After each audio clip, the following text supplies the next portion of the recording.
Well, tonight on the podcast, ladies and gentlemen, we have something just utterly despicable that we need to talk about. Now, we know that these organizations like the NAACP, Urban League, the National Action Network, etc., we all know they're compromised. We know they're compromised because they are just straight Democrat. They don't be on the Democrats about doing nothing for black people. They're not out there stomping for us at all. All of them are straight boule.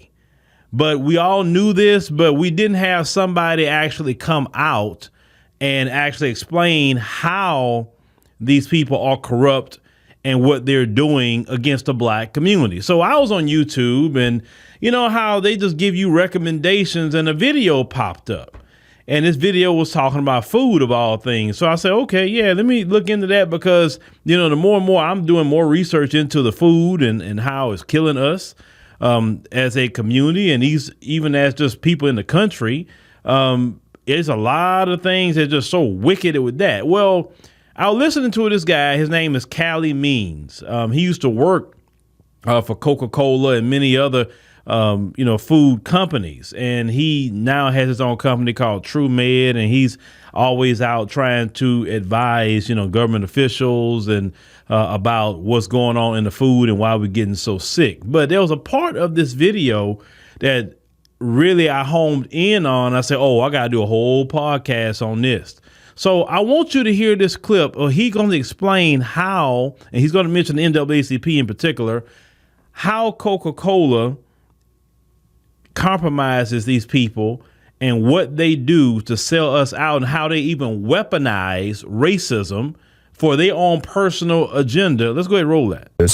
And they want to keep food cheap, and they want to keep it addictive. So you have that strategic imperative for their business, and then it's like, how do we do that? And it's very straightforward. It's how do we rig institutions of trust? So who are the stakeholders? The stakeholders are consumers. The stakeholders are lawmakers. So who do they trust? They trust civil rights groups. They trust medical organizations. They trust their schools. They trust their doctors. They trust researchers. So you literally just go down the list, and then it's very simple. It's like, how do we rig those institutions as much as we possibly can? When you say rig, what do you mean? Use them against the public? Let's go into specific examples. So the tweet was about the NAACP. So prominent civil rights organization has done amazing things in American history. But right now, prominent organizations like the NAACP, like the Hispanic Federation, like many other prominent civil rights groups are pay-to-play organizations. And this was as transactional as going to McDonald's and ordering a Big Mac. I, as a junior person, had the strategic imperative to racialize the debate around whether we should stop food stamp money going to soda, which was a bipartisan issue. It's not complicated, right? When you call someone a racist or a sexist, right, it shuts down the debate. So we call up the NAACP. The PR firms have their number. There's a lot of partnerships, and you schedule a meeting, and it's not like we're going to evilly pay you, but it's like, hey, your constituencies, lower income African-American children, like their Cokes, here's the statistic, and they're trying to take that Coke away and trying to restrict choice. We'd love to do an honorarium, a donation, millions of dollars in this case, and would you marshal some of your allies, in various states and on the federal level to say that it's racist, what's trying to happen of restricting choice on food stamps? What you heard is something that's very wicked. I'm talking about the NAACP. Wrong. And this is why we don't respect them. See, we all knew the things that in our hearts, something was going on with these people. They too tied in with these corporations, too tied in with the Democrats. But as you heard what this man said, that it was bipartisan, Democrats and Republicans would say, yeah, we need to, get rid of this soft drinks and all this sugary stuff in food stamps. The same man has said that the government gives these companies $10 billion a year because of the food stamp program. $10 billion a year. So because they didn't want sugary drinks to be given to people that's getting food stamps, the Coca-Cola said, hey, as the man said, NAACP, we got this issue, and we need you in on this. So look, we'll give you a bag, a couple of million, but you need to come out there and say them taking away sugary drinks is racist. So let's really break down what the NAACP actually did to people. And we talking about, he's mentioning low income black people. Now let's put this up on the screen. What you see on the screen is just the nutrition facts of a can of Coca-Cola that's put out there, right? So as you see, it's 140 calories a can, 45 milligrams of salt, total carbs almost 40, but it is actually in sugars, right? And we know the sugars is high fructose corn syrup, which is one of the worst sugars that you can have. So the NAACP came out and said it is racism to not allow black people to have that can of Coke. Now, NAACP, you shameless, bootlicking Sambos that you are. You sat up here, and I made sure to do this so you could see it. So for every 4 grams that you see on the sugar content is 1 tablespoon sugar. So I took the liberty to give you a visual aid today. In that can is what you can see right here is 9.75 tablespoons of sugar. So it is racist, according to the NAACP, you wicked Negroes. It's racist to allow a child to drink, to eat this much sugar in one setting. That's racist. It is actually evil to be putting this in anybody's drink. This much freaking sugar. And you wonder why people are diabetic. Y'all, this is racist to say, take this away from children and other people to not drink this much in one setting. Listen, if you saw me out here feeding my child spoonfuls of all this sugar, and you kept seeing me feed it to him, you say, what the hell wrong with that man and why he giving that kid that much sugar? And you just kept seeing me feeding this sugar. Y'all would step in and say, what is wrong with him? Like, this man is abusing this child. But when you drinking freaking Coca-Cola, you're abusing your child too. It's the same freaking thing as this. So you wicked Negroes at the NAACP took money to make sure low-income black children could keep getting this right here in a can of Coke. You see how they sell us out? And that's with some food. Now imagine other things that they're selling us out on every day. They paid them to say taking away all that sugar is racist. And they also pay them to not say what it is racist too that happens to black folk. That's why they so quiet. Notice the NAACP is not the first one on the front lines. When something happened to black people, notice how quiet they are because they get paid, ladies and gentlemen. This is why we don't respect the NAACP and all these so-called civil rights organizations that's out here. Because what did that man say? They all pay to play. They all getting a bag. And they all showing up talking about they're going to speak for black folk. They get paid to promote Democrat to black folk. Understand, they out there only to get paid, folks. They're not out there to be looking out for you and looking for me. If they're supposed to be for black people, they're supposed to be looking at every means to help out black people. And also that same organization be out here talking about immigration. How is the NAACP supposed to be talking about immigration? That's not even our issue like that. But that is, I love when people talk like this. And like I said, this video just landed in my algorithm. I don't even know who the podcaster was. I didn't know who that guy was. I just say, let me listen to it. I'm sitting here eating my food. Why not? These people are so compromised and corrupt in our community. And this is why we cannot listen to these civil rights organizations. We definitely can't listen to the boule. We can't listen to all these old black media heads. We can't, because all of them are compromised, because all of them taking money from somewhere. You cannot be talking to me about Democrat and the way black people being treated right now by the Democrats and promoting them like that and let me know that you are getting paid. Look at even Boule Martin. he cuss you out because you not don't want to vote Democrat, or you are questioning the Democrats. Why? Because he getting paid. Everybody getting a bag off of this pro-Democrat speech. Is also a big economy, as I told you before, to deliver up the black vote for the Democrats. It's a major economy in that. If I was out here just trying to get a bag, that'll be the lane I would go in if I was trying to get a bag. Why not? That's a big bag to get. But my integrity tells me I could never do nothing like that, because I can't deal with suckers. I can't deal with frauds. I can't deal with shysters. I can't deal with snakes. I can't deal with them kind of people, man.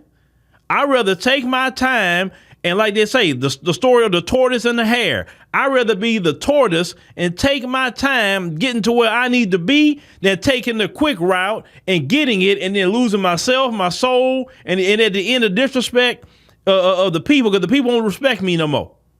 See, nobody really respects Boule Martin. Nobody respects the NAACP. Yeah, look, hold on. You took all this money to call this racist. This is racist. Giving black children this much sugar in a setting is racist. You know, it's evil to do that to anybody. And you wonder why we having childhood diabetes right here. You wonder why our kids are dealing with so much obesity right here. The food. Do you know that there are many foods in America that's banned in other countries? It's banned. Or if you get the same food, they have to take out the crap they put in here in America and change it for the standards for them to sell it. That same Coca-Cola that you sell in America don't taste the same outside this country because they don't allow them to put that much sugar in it.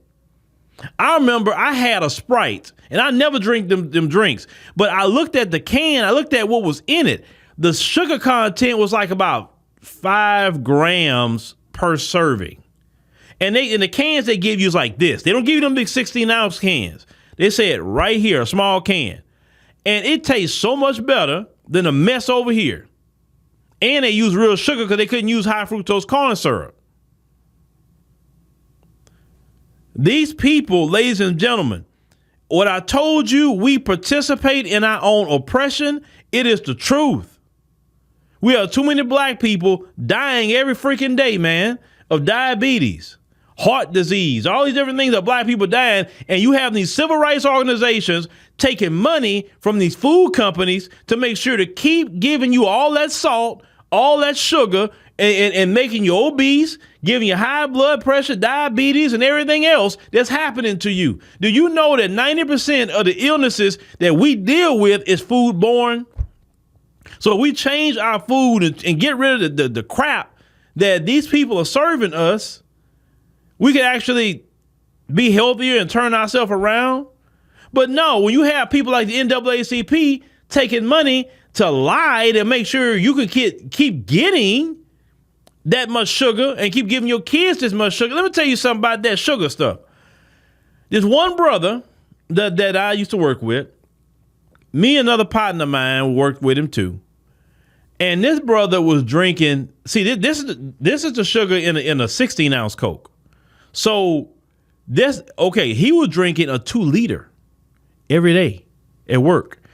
And we was telling him at the time, brother, don't drink that. What is wrong with you, brother? Get some water. Like, you know what I'm saying? Like, that's too much. And every day at work, I saw him with that 2-liter Coke. And he would drink the whole thing. In that time at work, we worked 12-hour shifts. And I say about a year later, we both saw him sitting outside, you know, just kind of in the Bay Area, just sitting there. He kind of had his head down. So I say, well, what's wrong with him? So I said, let me go out here and find out. I said, brother, like he down.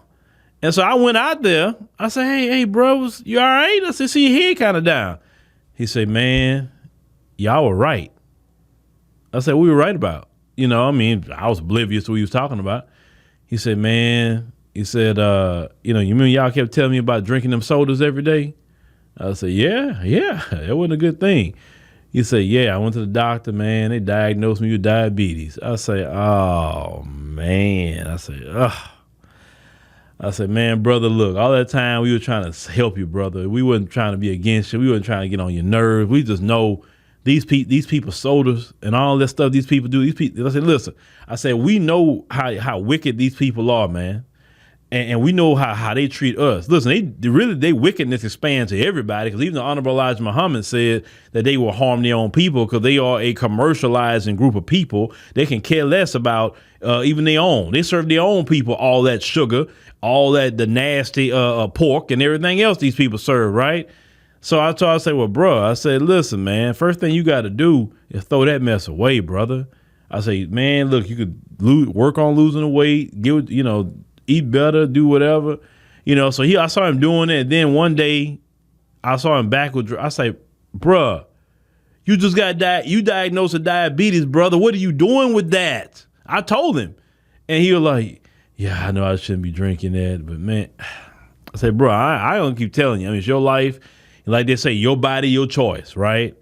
But our people are just being done wrong completely by these civil rights groups. They're selling us down the river. It's so many different things they know these politicians are doing to black communities. They stay quiet. Think about it. The NAACP haven't came out saying nothing about immigrants being put in the south side of Chicago. Notice they ain't saying nothing about it. Where's Al Sharpton talking about it's been all these different things happening in New York with the immigrants? Notice they don't say nothing about what happens to black people for real, for real. Only thing they tried their old behinds out and talking about voting rights and voting. Yeah, the Democrats will fight for voting rights for black people because they need that to stay in office. Hell yeah, they gonna fight for that. They gonna go to court over it. They gonna send the best lawyers about it. Yes, they will. But when something for real about black people, they don't want to do nothing. Whether it's food, mass incarceration, which is mass slavery. It's slavery.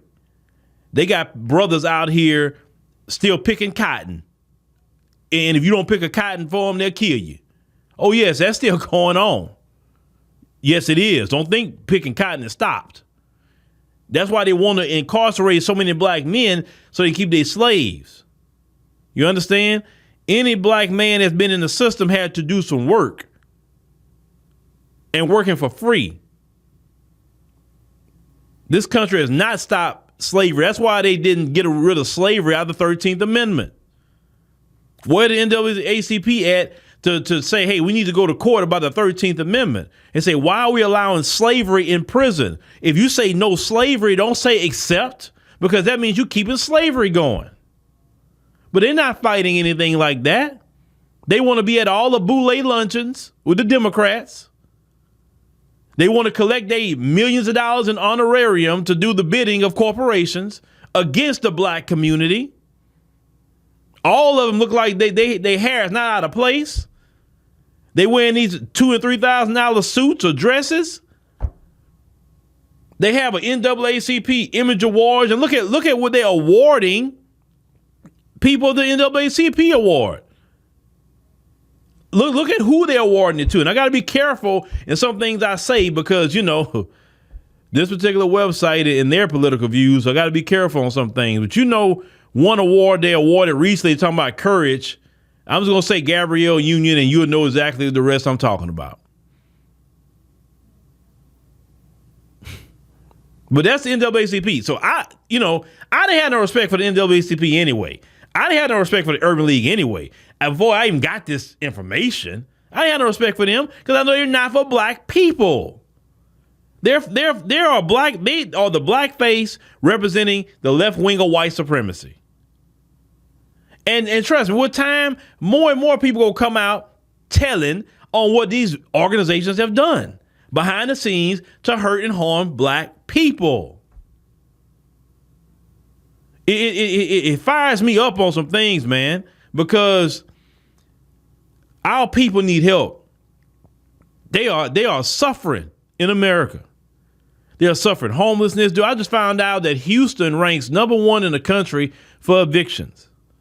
And there's a lot of our people that's being evicted. We know this. The NAACP, you don't see them nowhere. Now, you'll see Dr. Candace Matthews and Cornell X before you will see the NAACP. You don't see them nowhere. I'm talking about here in Houston, at least. I mean, seriously. You do not see the NAACP nowhere, but they getting a bag. Oh, they getting a big bag from everywhere to make sure they don't call out any white supremacy or label things as racist.